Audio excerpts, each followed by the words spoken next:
If your personal style is a skinny jean, a white tank, and a really cool jacket, that's going to be your style for a long time. And it is classic and it is timeless. I implore your listeners to find timeless pieces that will age with you and still look beautiful, because at 70, wearing a skinny jean and a tank and a cool jacket is going to still make you look like a boss at 70.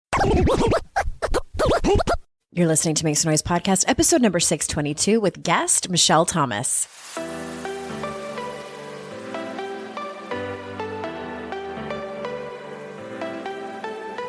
Welcome to Make Some Noise Podcast, your guide for strategies, tools, and insight to empower yourself.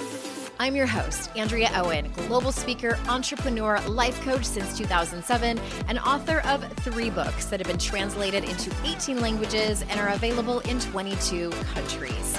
Each week, I'll bring you a guest or a lesson that will help you maximize unshakable confidence, master resilience, and make some noise in your life. You ready? Let's go. Hi, everyone. Welcome to another episode of the podcast. I'm so glad that you are here.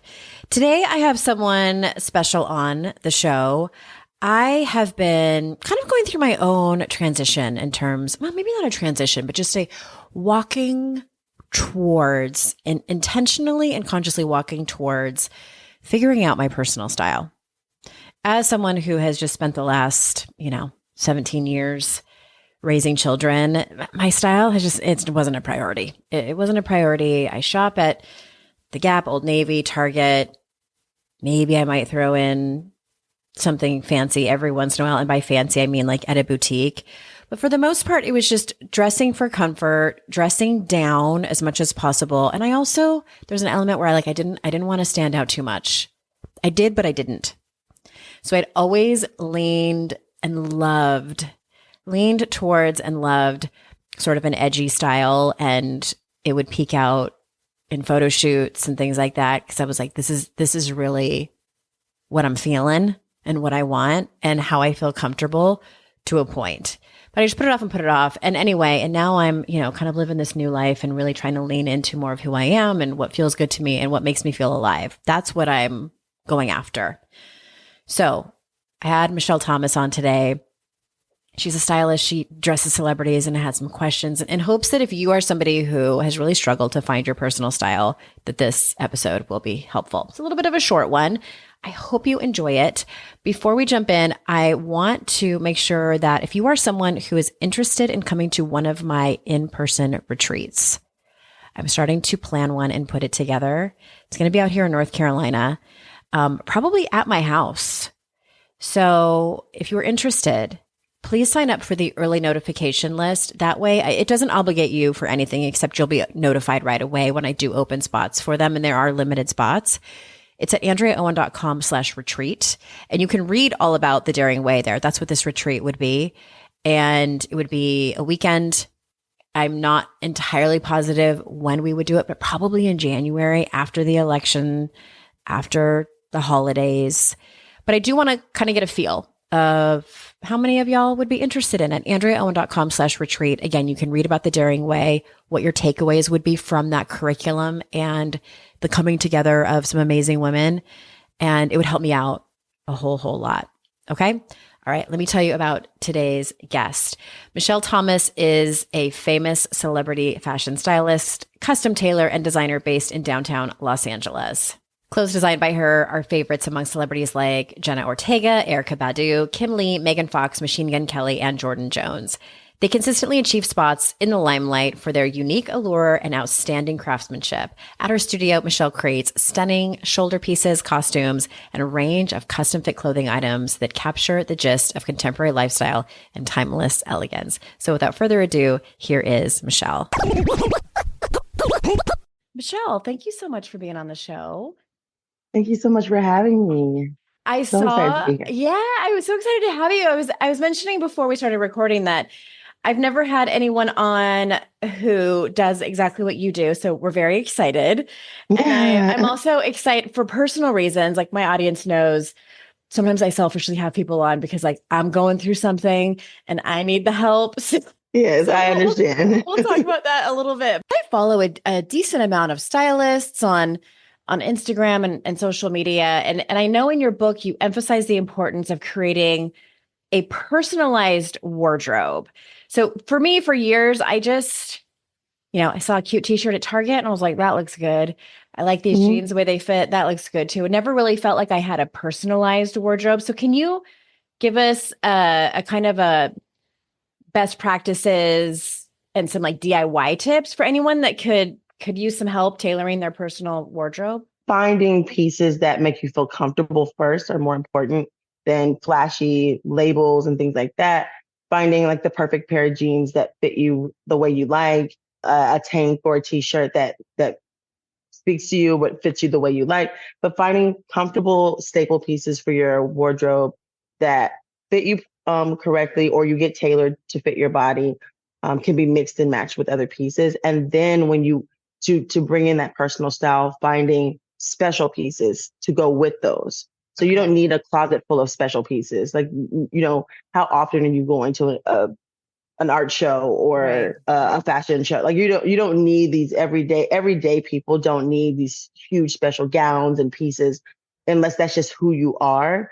For a woman or a man on the go, going to work every day and just simply living their lives, having a few special pieces that fit your personality and the rest of them are comfortable pieces that fit your body, and make you feel cozy and comfortable and hug you in the right places is more important to me. When I'm styling people or doing TV shows or any type of wardrobe, I'm always looking at, I'm doing TV shows. So we're looking at what the character would wear every day, not they're not wearing, a Balenciaga jacket every day. That's Right. if that's not their character, that's who they are. And most people are not wearing that. They're wearing those really comfortable jeans that they got at Revolve or, that really cool jacket that they got, or throwing a really cool jacket from, maybe they found it on ASOS, comfortable staple pieces and then mix them with a few special pieces for special occasions. Okay. That's what I've been trying to do. And so the way I look at it is like I have my basics. Like I have the Mhm. foundation, I have like several pairs of jeans that I love that are sort of different styles. And then I have a lot. And when I say a lot, I mean a lot of t-shirts. Listen, I'm wearing one now. I wear t-shirts. It's weird because of what I do, but my personal style is very like workman chic. Like I'm Okay. wearing like shorts and a t-shirt because I'm constantly running from job to job and I'm doing a lot of labor. I don't think a lot of people understand what stylists Oh, really I bet. do. And it's a lot of dragging things to your car and unloading and loading and Bending loading in, down. loading out. Yeah, like you're never. And I'm a tailor, so I do a little bit Okay. of I do a lot of everything. So Yeah. I keep mine pretty simple. Well, can we mention that? I think that people vastly underestimate having a tailor because I have a short torso, and so like my belly button is very close to my boobs, like, and so I say that because finding jeans that work are tricky because of the rise, and my natural Hmm. waist is very high, so it Yeah. looks like if I have a pair of shorts or pants on that have an elastic waist where there's some leeway in terms of like where it falls, it looks like I'm You're pulled wearing, it's all like, the are you way up. trying to wear that as a dress? It's like, no, no, no. It's just my natural waist is really high. And Yeah. so I mean, it's tricky to find jeans. And so can you just talk like for someone who's maybe never even considered, buying something because it doesn't fit and, instead like Mhm. buying it and having it tailored, like what should they be Mhm. looking for? So, obviously you want to make sure that the clothes are closest to your size. But if they're not, if they're slightly larger, Yeah. the main thing is from a tailor's perspective, it's better to get something bigger than smaller Mhm. and have to add things to it. You want to have something that you can take down. Right. So, being like, oh, they're a little small, but I'll go take them to a tailor is not the answer. Mhm. That's you're more likely to end up having to return those pants. So getting something a little bit bigger is better so that the tailor has something to work with.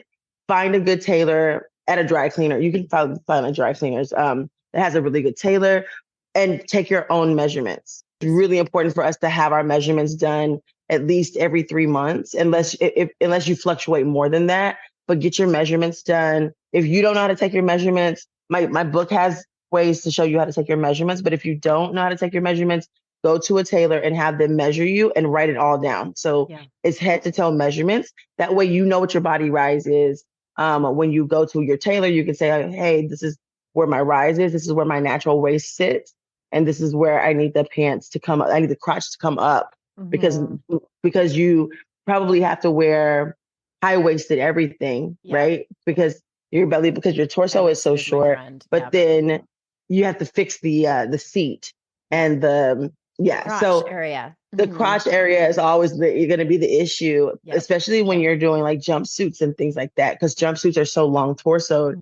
So finding a really solid tailor and getting your measurements done is probably the best thing I can tell anybody to do. And even if you don't get like custom made clothes all the time, having your measurements is going to help you find clothes that actually fit you better, and carry around a little measuring tape. One of those ones that not the kind that you use to like measure walls, you guys, it's the fabric clothing, it looks like a little ribbon, you throw it in your purse. And if you know your measurements or you have them stored in your phone, it's going to help you when you go shopping, because every retailer, every designer has vanity sizes that they tailor to their clothing. So that's why some clothes run bigger and some run smaller at different retailers. You can go to H&M and Forever 21 and get a size 14, and they both fit you different. And so having that little measuring tape and knowing where your natural waist is or where your high waist is, and then what that circumference is, you'll be able to fit those pants or find pants that fit you in that style and in that brand. Yeah. Okay. It makes shopping a little bit easier. Yeah, it's interesting. And I mean, and for tops too, I have broad shoulders. I've been a 36 around the chest since I was went through puberty. Even like all my friends were 32B and 34A. I'm like, no, I am a 36 on the last hook. I've had a few moments where I saw my life flash before my eyes, being stuck in a sweaty, trying to get out of a sports bra. So for me, anything that buttons up the front, any kind of like blazer, I have to get a size up, but then it's too big everywhere else, just so it fits me through the back. And it's tricky. It's tricky. Well, and I want to back up for just 1 second and say this here on the show.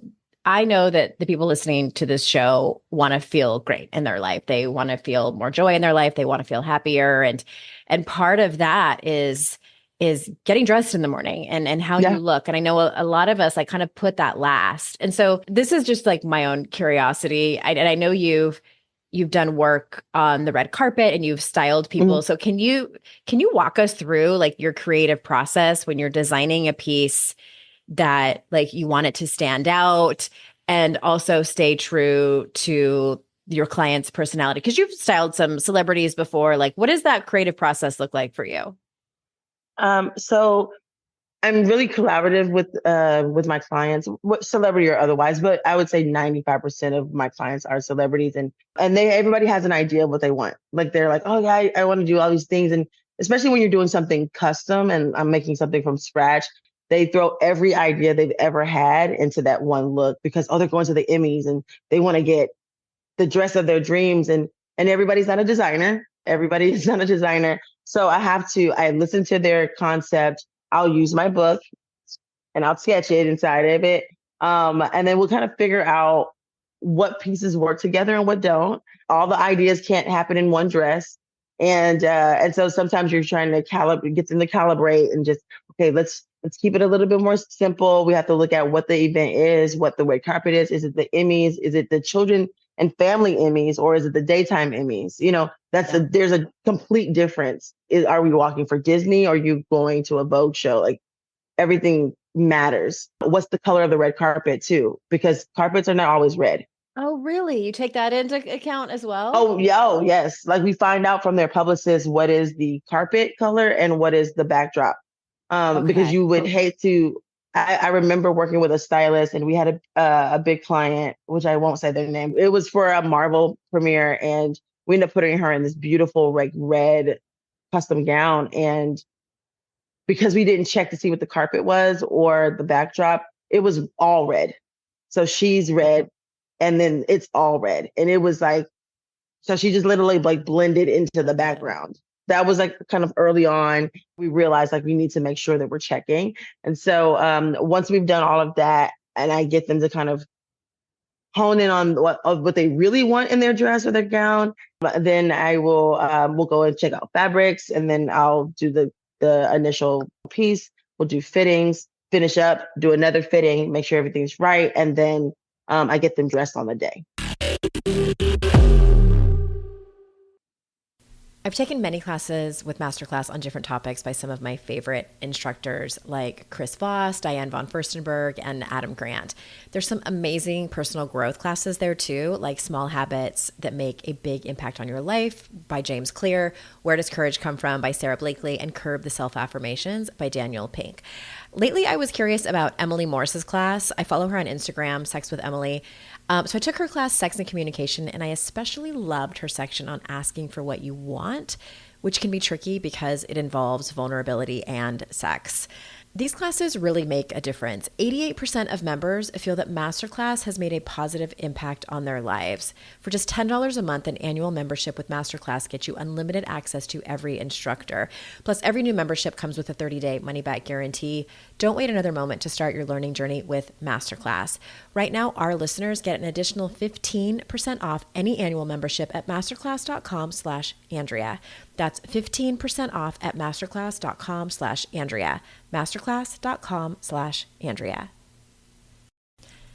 Today's podcast is sponsored by MIDI Health. If you're like me, a woman over 40 dealing with things like hot flashes, insomnia, brain fog, mood swings, vaginal dryness, or weight gain, you don't have to accept it as just another part of aging. These symptoms can be linked to hormonal changes during perimenopause and menopause.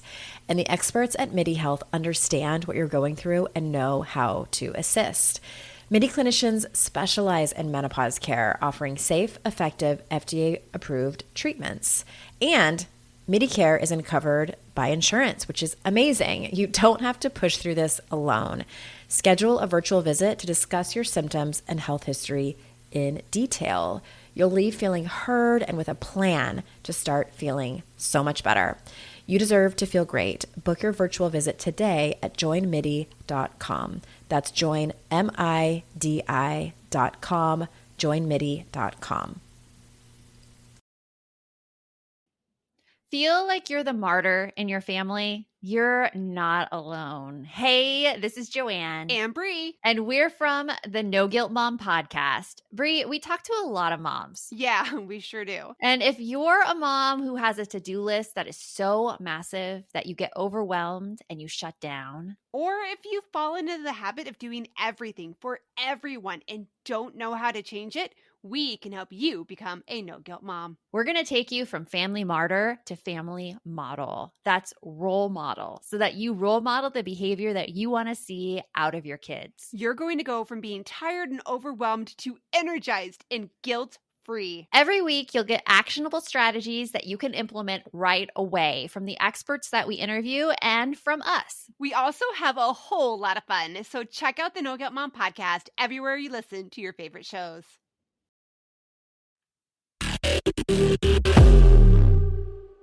Okay. Well, slightly switching gears because I'm sure anyone who is on social media or the internet has heard about fast fashion and how important sustainability is. And so with that becoming important, how do you incorporate, I guess it's called like eco-friendly practices And into your sustainability. designs? Yeah, sustainability.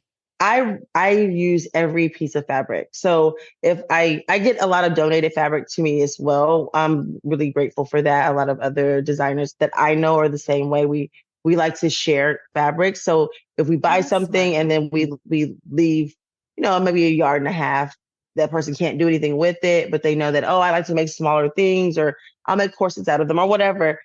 We really just like kind of trade and give each other fabrics.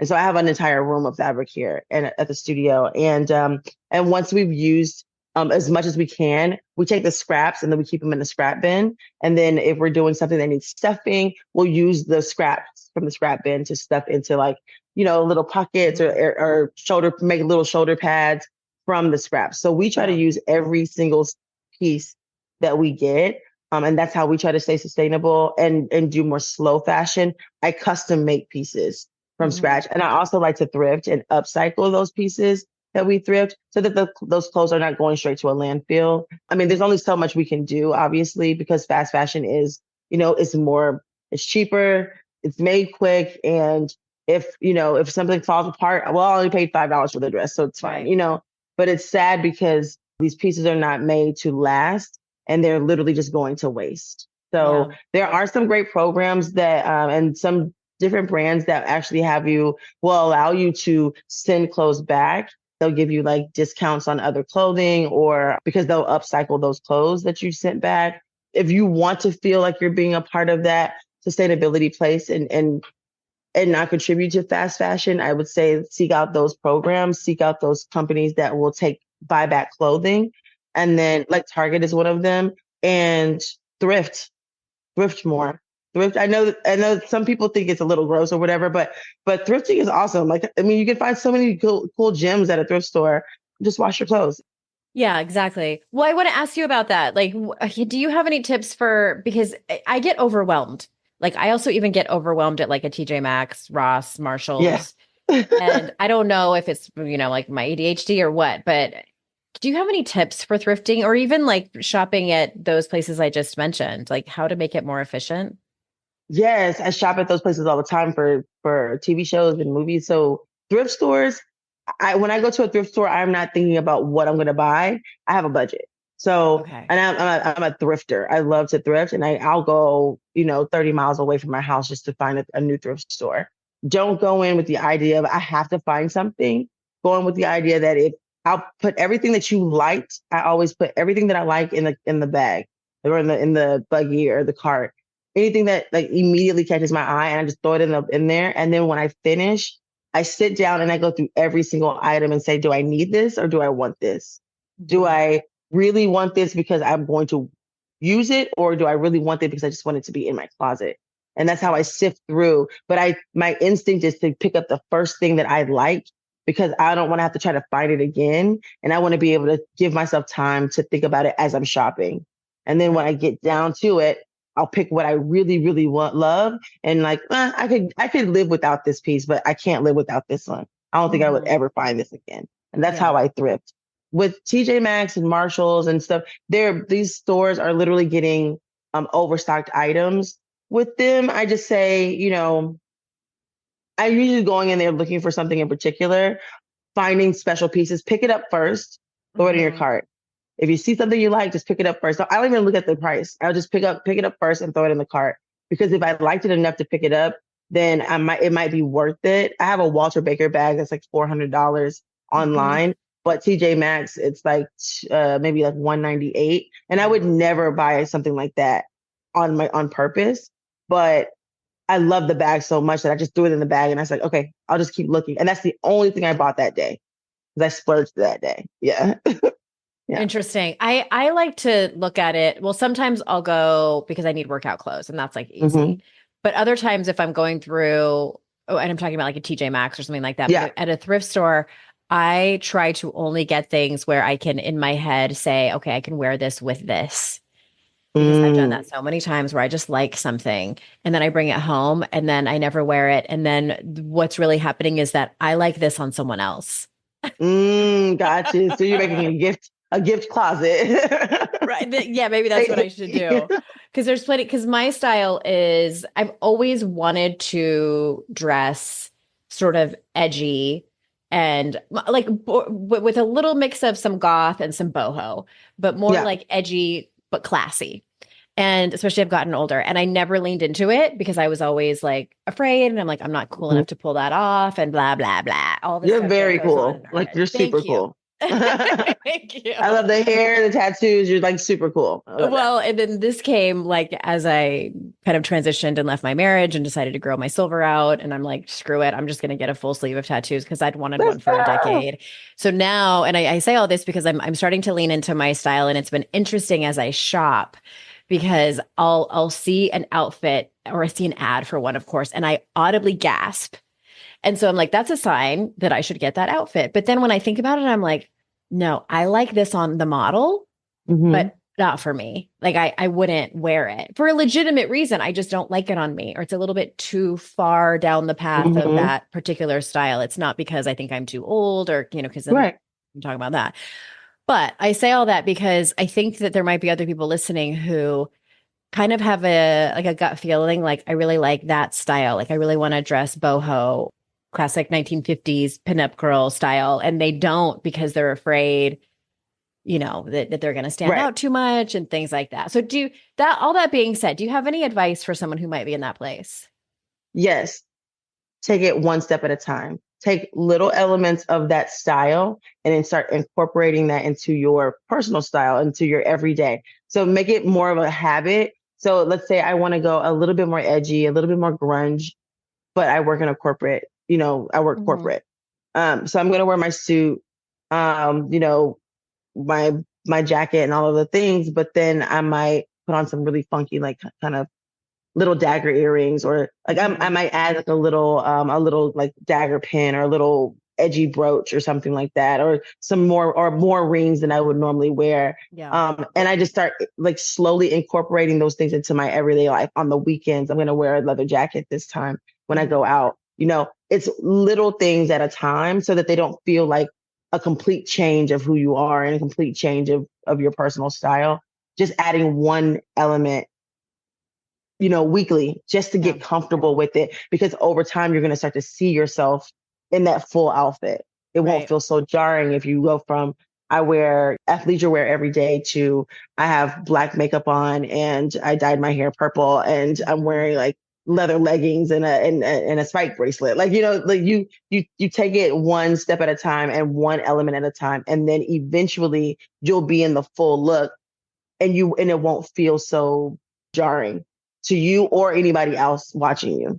That's what I started to do. I think I kind of did it right, but like it's been an interesting process. I look at like old photo shoots that I did like in 2010, 2012, where I did dress more edgy. I made it okay because it was kind of like, oh, I'm playing dress up for this photo shoot. It's almost like cosplay, but it was really who I wanted to be. Like that was really what was going on inside.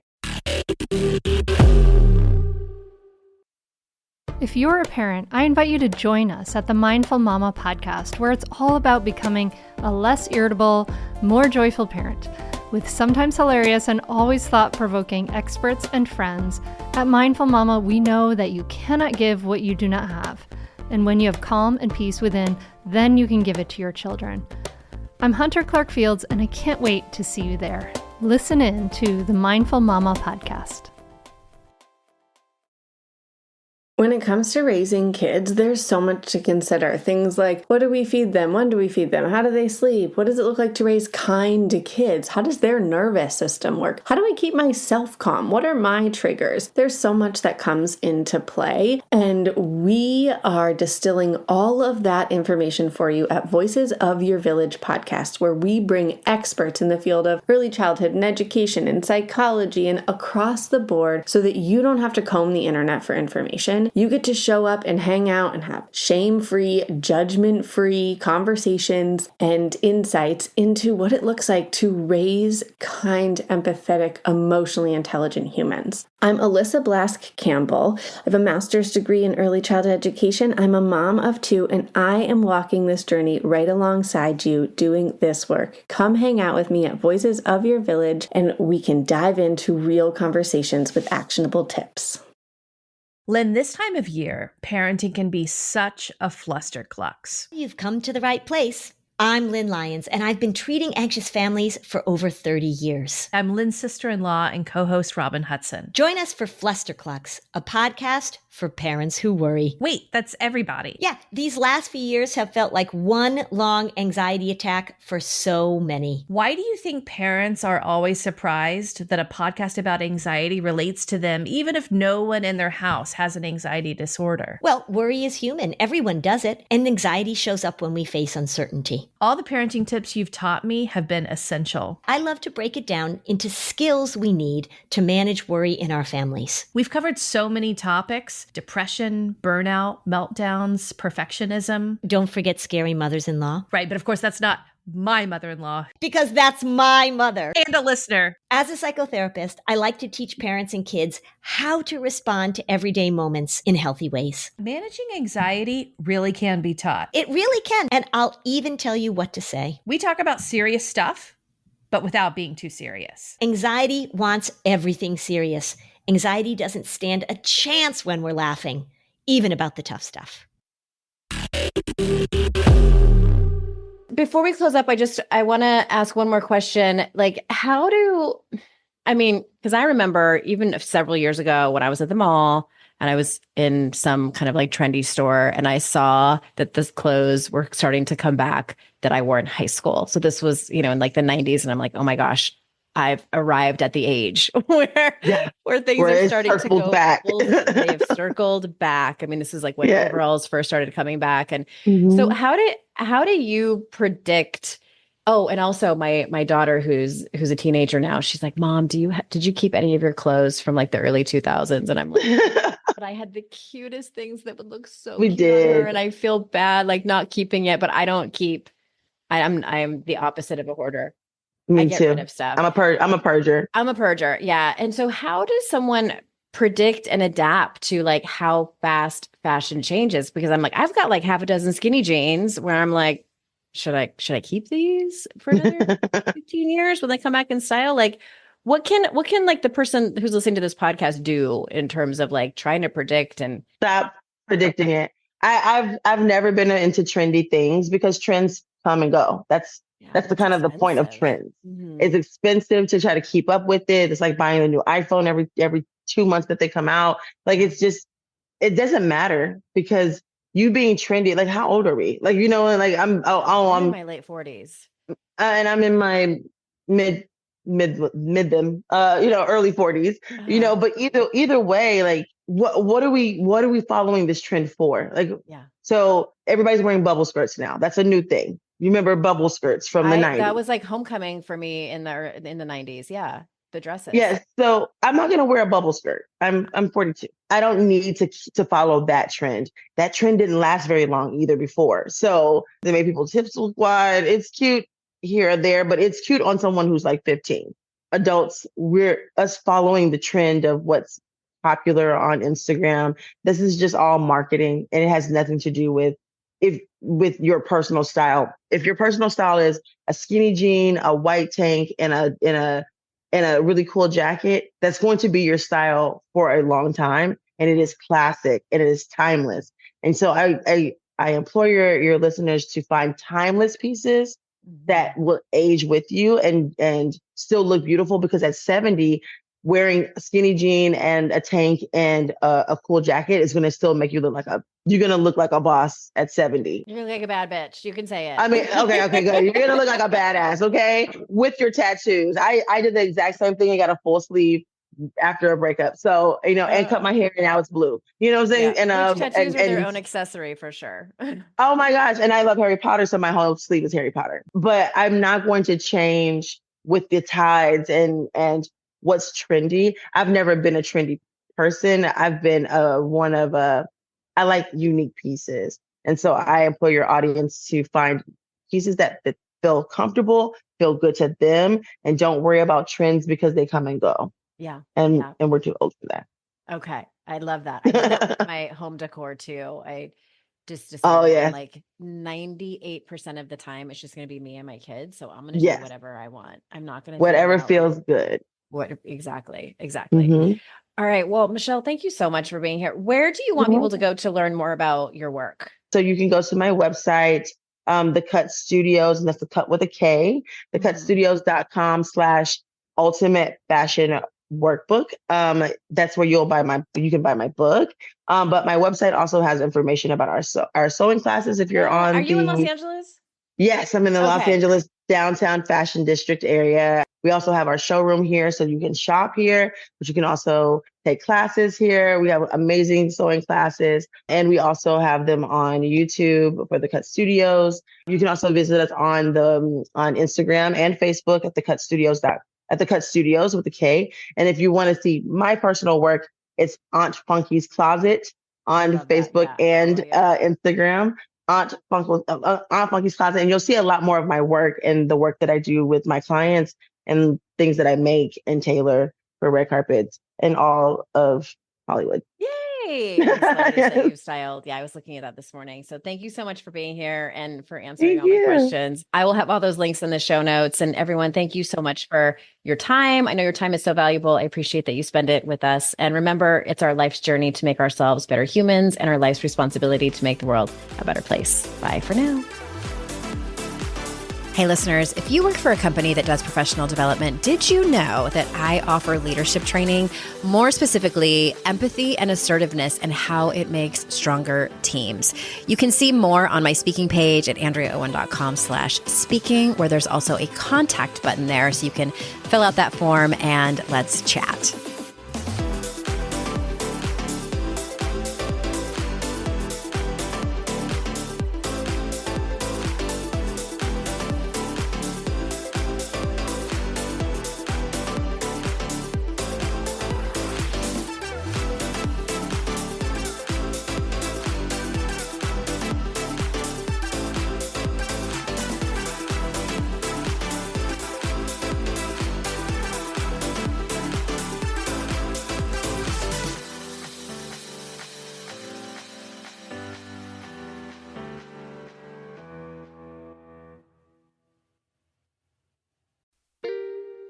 Are you a parent in need of a laugh and a little escape? Look no further. Parenting is a Joke is the podcast you've been waiting for. Hey, I'm Ophira Eisenberg. I'm a stand-up comic and parent. And each week I chat with one of my top comedian pals who, just like you, are juggling careers, busy lives and schedules, and raising a family. You can expect candid stories, hilarious mishaps that happen on stage and at home, and just a lot of laughs. There's no expert advice here. Well, actually, sometimes a good idea does sneak its way in, but mostly just pure, relatable fun to remind you that we're all in this parenting adventure together. New episodes of Parenting is a Joke drop every Tuesday, so tune in, get ready to laugh, unwind, and maybe even feel a little bit better about your own parenting. Because sometimes that's exactly what your therapist, pediatrician, and bartender ordered. Subscribe now on your favorite podcast platform.